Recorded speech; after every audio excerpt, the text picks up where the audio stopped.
दिल्ली विधानसभा सत्र के तीसरे दिन सीएजी रिपोर्ट पर बीजेपी के सभी विधायकों ने सदन में अपनी बात रखी। चर्चा के केंद्र में सीएजी रिपोर्ट के अलावा सीसीटीवी कैमरे लगने को लेकर सरकार के द्वारा किए गए पक्षपातपूर्ण रवैये को लेकर भी चर्चा हुई है। वहीं रोहतास नगर से विधायक जितेंद्र महाजन ने भी आम आदमी पार्टी को लेकर शराब घोटाले पर बड़े आरोप लगाए हैं। देखिए हमारी यह खास रिपोर्ट। इस वक्त हमारी मौजूदगी दिल्ली विधानसभा में और ये दिल्ली विधानसभा का मेट्रो स्टेशन है। आप यहाँ देख सकते हैं आम आदमी पार्टी के सारे विधायकों को यहाँ पर रोक दिया गया है, जिनको परसों निलंबित किया गया था। जैसे कल राजस्थान में भी विधायकों को रोक दिया गया, सदन के प्रेमिसेस में अंदर प्रवेश नहीं करेंगे, ठीक उसी तरह आज दिल्ली में भी विधायकों को यहाँ पे रोक दिया गया है। आप मेरे पीछे देख सकते हैं यहाँ पे डबल ट्रिपल लेयर बैरिकेडिंग कर दी गई है। सर आज आपको रोक दिया गया, क्या कुछ है, आपका धरना कर रहे हैं अभी? क्या देखिए, तानाशाही का नंगा नाच दिल्ली के अंदर देखने को मिल रहा है। चुने हुए विधायकों को, एमएलए को विधानसभा परिसर के अंदर नहीं घुसने दिया जा रहा। विधानसभा परिसर के अंदर तो हम लोग भी जा सकते हैं, ठीक है। प्रोसीडिंग से हमें सस्पेंड किया, हम प्रोसीडिंग में पार्टिसिपेट नहीं कर रहे, पर अंदर हमारा कार्यालय है, ऑफिस है, हमें अपने विधानसभा कॉन्स्टिट्यूएंसी के सवाल जवाब लगाने हैं, ऑफिस में हम जा सकते हैं। सदन से रोक दिया गया है आप लोगों को? सदन में हम नहीं जा रहे, पर परिसर में रोकने का कोई हक नहीं है किसी को। और ये दो लेयर की बैरिकेडिंग कर दी गई है, कोई रिटर्न ऑर्डर नहीं दिखाया जा रहा। तो तानाशाही का जो ये दंगा नाच हो रहा है, इसके खिलाफ हम आवाज उठा रहे हैं और उठाते रहेंगे। संविधान की हत्या करी जा रही है, हर दिन की जा रही है, और भाजपा तो संविधान के नेता तो सरेआम बोल चुके हैं कि हम संविधान में बदलाव करेंगे, पर ये देश संविधान से चलता था और संविधान से चलेगा। जितनी मर्जी भाजपा कोशिश कर ले, इनके आगे डटे रहेंगे, इनकी तानाशाही के आगे झुकेंगे नहीं। कितना काम कर रहा है, क्या क्या इन्वेंट्रीज हैं, किसी का कोई ऑनलाइन चेकिंग नहीं है। तो पूरे सिस्टम को रिवाइव करना है और हमें ये सारी बेफिजूल की बातों में नहीं पड़ना है। और हम यहाँ पे काम करने आए हैं, दिल्ली की जनता के सपनों को पूरा करने आए हैं, और हमारे सारे जो हमने मैनिफेस्टो में बातें करी हैं वो सारे संकल्पों को पूरा करने आए हैं। सफाई की बात को लेकर सभी के चेहरे आपकी तरफ मुड़े हुए हैं। सफाई को लेकर, खासकर नालों की सफाई को लेकर विशेष ध्यान है। देखिए, सीएजी की जो रिपोर्ट आएगी नेक्स्ट, ये तो सीएजी ही बताता है, हमें नहीं मालूम होता। तो मैं ये एक्सपेक्ट करता हूँ कि मंडे को एक और रिपोर्ट आनी चाहिए। सर, नालों की सफाई को लेकर के और खासकर जो नई तकनीक को लेकर के अंदर कई सवाल हुए, सभी का फोकस आपके ऊपर था, तो आपने क्या कोई टेंटेटिव एक टाइम फ्रेम रखा है? देखिए, दिल्ली जल बोर्ड का हमें मालूम है क्या हाल है, उसमें कितना बड़ा जो है घोटाला तो हुआ ही है, वहाँ पे कितना बड़ा एक अपना पैसे का क्रंच है, डेफिसिट है, उसको पूरा करना। वहाँ के स्टाफ, उन सभी लोगों को 10 साल में ना काम करने की आदत पड़ गई है, उन सभी को ठीक करना। मैं आज सुबह भी डिफेंस कॉलोनी गया था, जहाँ पर 2 साल से पुलिया नहीं बन रही थी। मैंने वहाँ पे अधिकारी को बोला कि अगले 1 महीने में इसका टेंडर होकर इसका नारियल फूट जाना चाहिए और आने वाले 4 से 5 महीने में पुलिया का निर्माण होना चाहिए। तो जहाँ पर कोई भी इनका आम आदमी पार्टी का एमएलए या मंत्री ध्यान नहीं देता था, हमारी जो है 1 हफ्ता भी नहीं हुआ सरकार बने हुए, हमारी 1 हफ्ते में 10 से ज़्यादा मीटिंग हो चुकी है। सारे अधिकारियों को निर्देश दे दिए गए हैं। सारी हमारे पास में जो इन्वेंट्री है, जल बोर्ड के पास में, पीडब्ल्यूडी के पास में, ये सारे फ्लड के पास में, सारे नालों की सफाई करने का निर्देश उनको दे दिया गया है। सारे फ्लाईओवर की एक बार फिर से जांच करने का निर्देश उनको दे दिया गया है। फ्लाईओवर के नीचे जो अंडर फ्लाईओवर की स्पेस होती है, उसका ब्यूटिफिकेशन का काम उनको ये मैंने कह दिया गया है।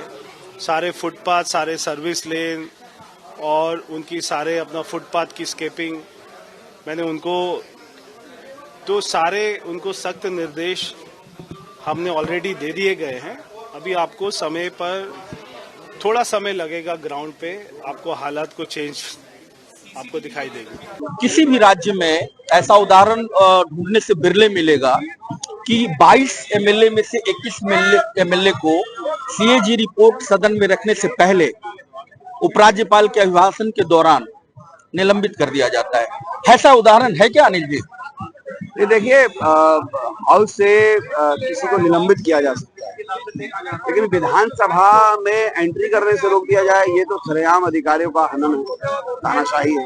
तानाशाही नहीं है, ये विशुद्ध तानाशाही है। ऐसा लगता है किसी निरंकुश देश के अंदर है, या यहाँ पर कोई लॉ ऐसा लागू हो जहाँ पर खाली शासक का लॉ हो लागू होना चाहिए। मान लीजिए आपका लीडर ऑफ ऑपोजिशन का हाउस ऑफिस है, उनका स्टाफ है, काम होना, विधायकों ने अपनी चिट्ठियां बनवानी है, 280 के क्वेश्चंस बनवाने होते हैं, स्टार क्वेश्चन लगवाने होते हैं, वो कैसे करेंगे? और जब आपने विधानसभा में अपने वो ऑन रिकॉर्ड है, आपने कहा 1 दिन के लिए निलंबित है, ठीक है जी, हम आ गए बाहर, उसके बाद आपने ऑर्डर कर दिया 3 दिन के लिए निलंबित है, और उसके बाद जब आज हम आए कि आज हम अपना काम करेंगे, हम 280 के क्वेश्चंस लगाएंगे, विधायक दल की बैठक हो सकती है अपोजिशन की, आपने यहाँ पर गेट पे पुलिस फोर्स लगा दी। पुलिस से हम पूछ रहे हैं भाई ऑर्डर दिखाओ आप। अनिल जी, ऐसा लगता है क्या कि लीडर ऑफ ऑपोजिशन आतिशी अपने आप को स्थापित करने के लिए ये ऐसा मुझे लगता है कि विधानसभा के शुरुआती दिनों में पहला सत्र है इस सरकार का, अपना जो स्टाइल है आतिशी का, उस स्टाइल की वजह से आप लोगों को खामियाजा भुगतना पड़ रहा है? ऐसा कैसे कह सकते हैं आप? अरे भाई, हम हाउस में जाना चाहते हैं, नहीं, पुलिस मना कर रही है। पुलिस को हम कह रहे हैं ऑर्डर दिखाइए, पुलिस को ऑर्डर नहीं है। कोई विधानसभा अध्यक्ष ने किस आधार पर किसी विधायक को बोला है कि आप अंदर नहीं आ सकते हैं, और पुलिस खड़ी हुई है? मान लीजिए मुझे पानी ही पीना है, मुझे लघु शंका जानी है, मुझे लेटर बनवाना है, मुझे कोई डिस्कस करना, मैं करूंगा क्या? इसमें कोई स्थापित तो है ही, मुख्यमंत्री रह चुके हैं, तो जो आदमी जीवन में मुख्यमंत्री रहने देता है तो स्थापित हो ही जाता है। नहीं, एलओपी के लिए मुझे लगता है कि एलओपी बनाई गई है एक महिला, और जिस तरह से उन्होंने अपने रौब, अपने स्टाइल से राजनीति करनी चाहिए, उसका खामियाजा क्या भुगतना पड़ रहा है? अधिकारों की रक्षा कर रही है वो, अधिकारों की रक्षा के लड़ेंगी, तो उसमें अगर कोई प्रशासन बनाता रहिए।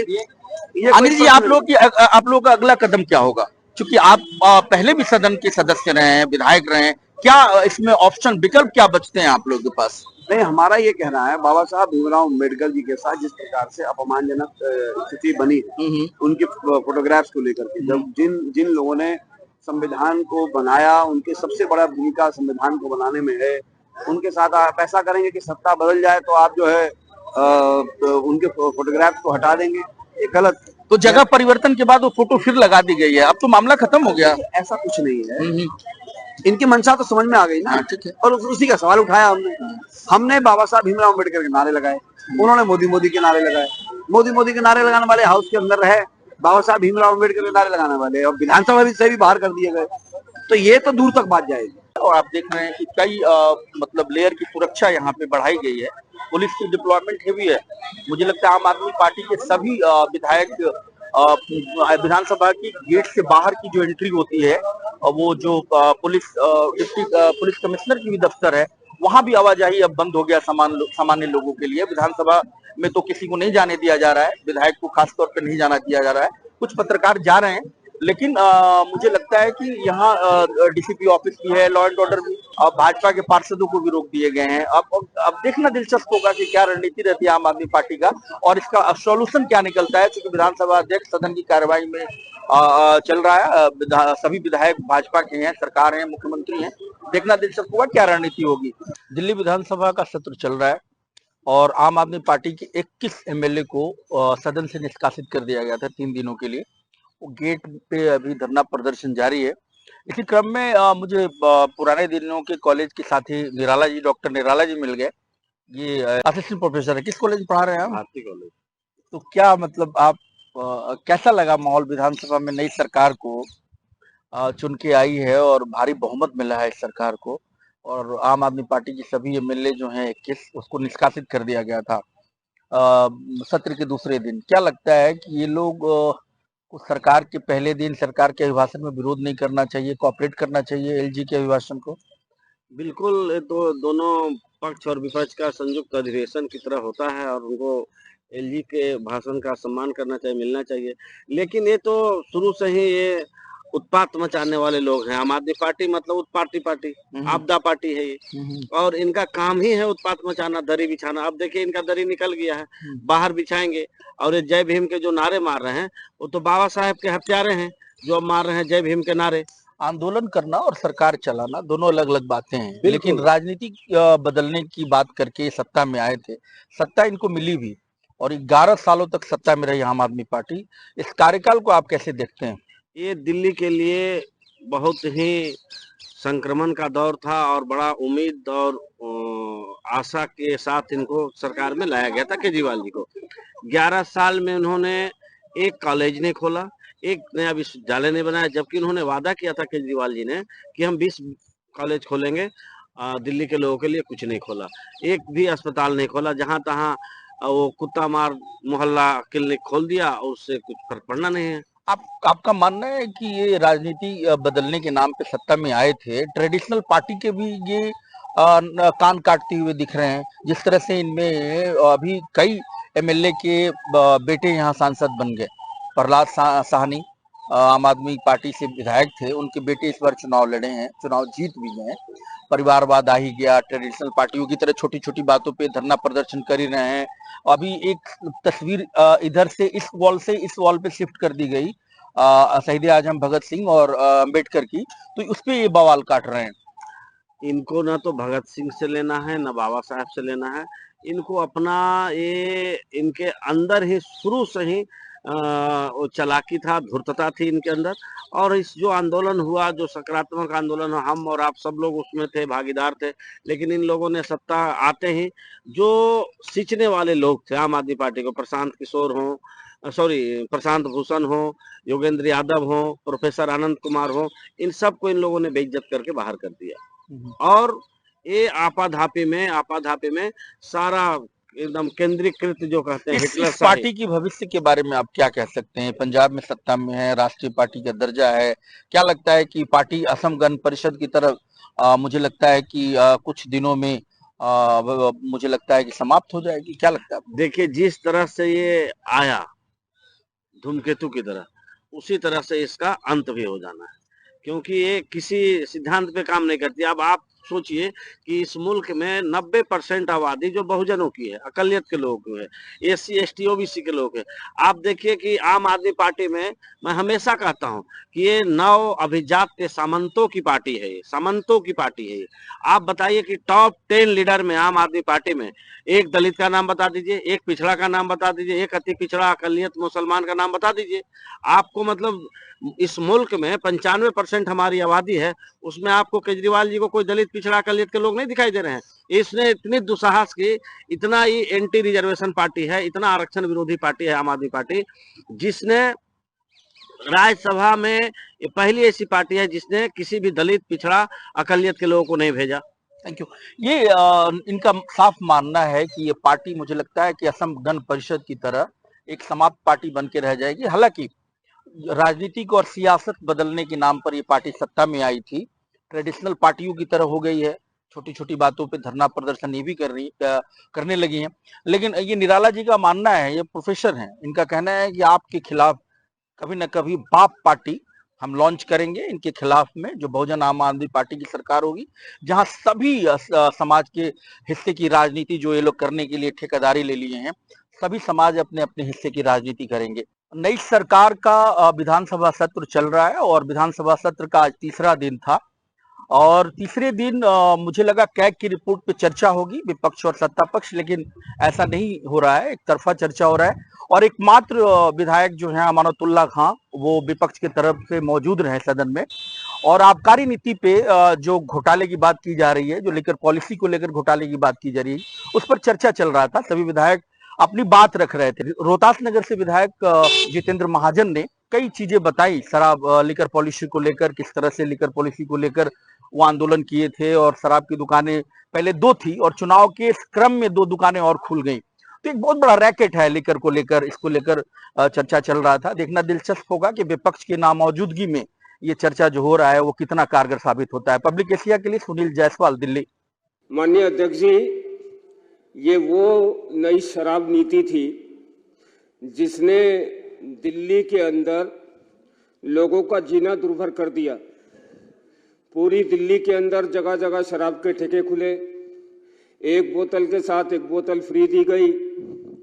जगह जगह शराब के ठेके खोलते समय मंदिर, गुरुद्वारा, स्कूल, किसी भी बात का ध्यान नहीं रखा गया और सड़कों की ये स्थिति हो गई कि लोग लाइन लगाकर वहाँ शराब के लिए खड़े हो गए।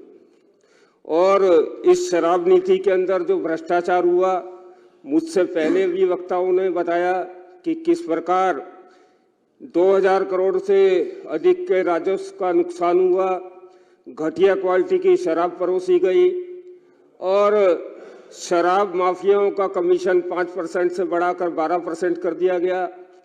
ऐसे अनेक भ्रष्टाचार के मामले जो हैं वो शराब नीति के अंदर आए।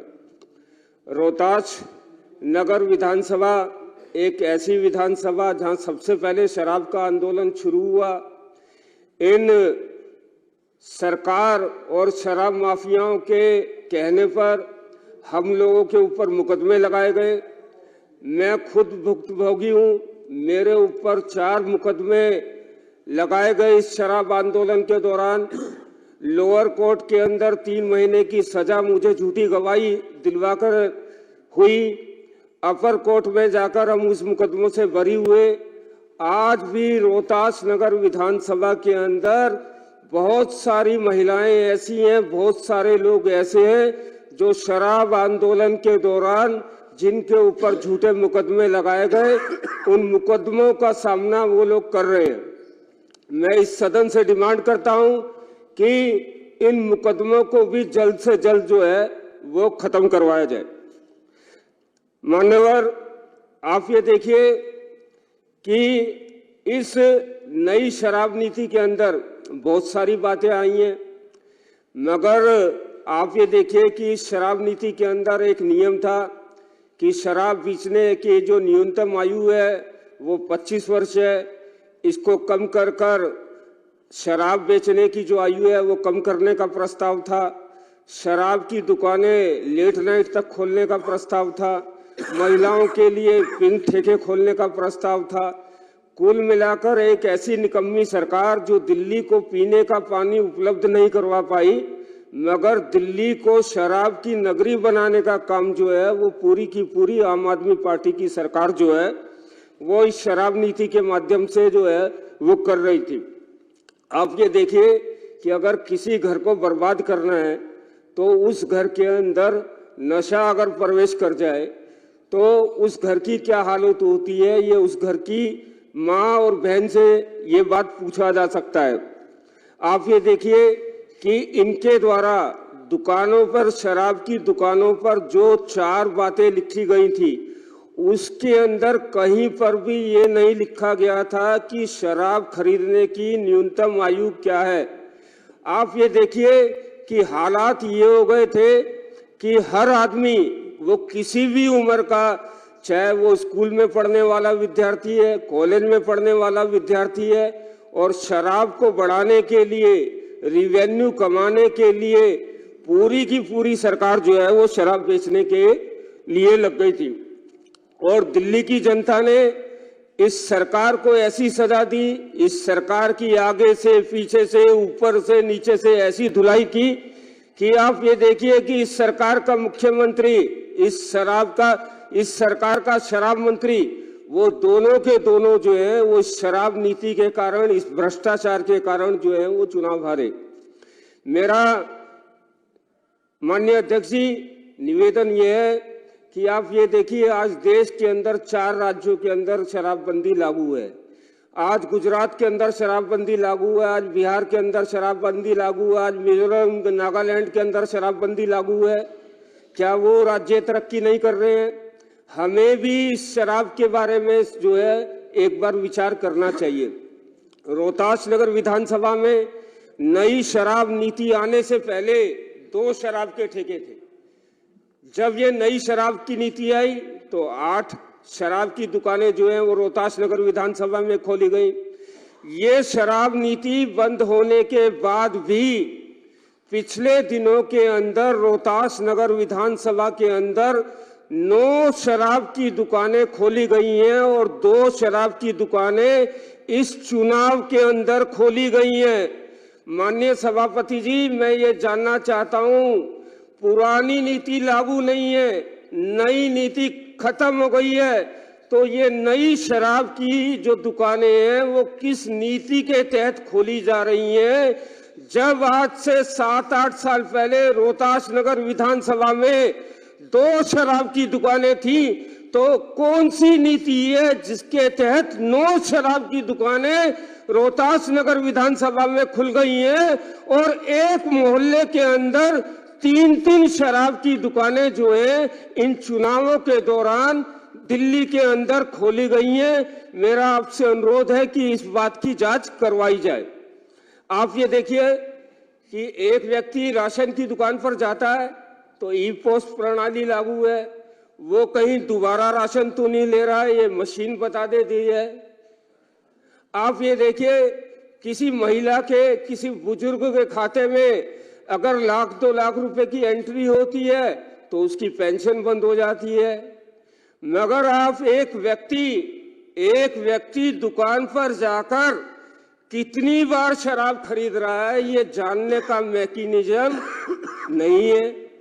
किस उम्र का व्यक्ति, 25 साल नियम लागू है, मगर हमको भी मालूम है कि 20 साल का युवा भी जाकर अगर शराब मांगता है तो उसको शराब दी जाती है।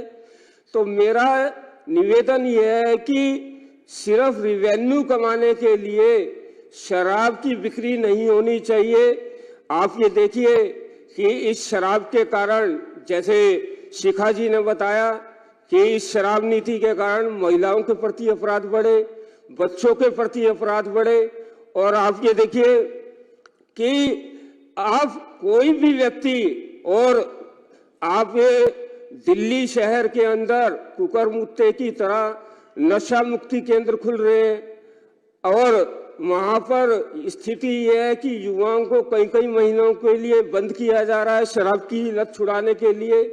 तो कोई एक ऐसी नीति तो होनी चाहिए कि जिससे शराब पीने की मात्रा, शराब खरीदने वालों के कितनी शराब किस व्यक्ति को मिलनी चाहिए, इसके बारे में भी कोई नीति बननी चाहिए। और मुझे लगता है कि शराब खरीदने के लिए आधार कार्ड से हमें इसको लिंक करना चाहिए कि कोई व्यक्ति अगर वहां शराब खरीदने के लिए जाए, आधार कार्ड से अगर ये लिंक होगा तो उसकी आयु क्या है, शराब बेचने वाले को ये भी मालूम होगा, वो कितनी शराब खरीद रहा है हमको ये भी मालूम होगा।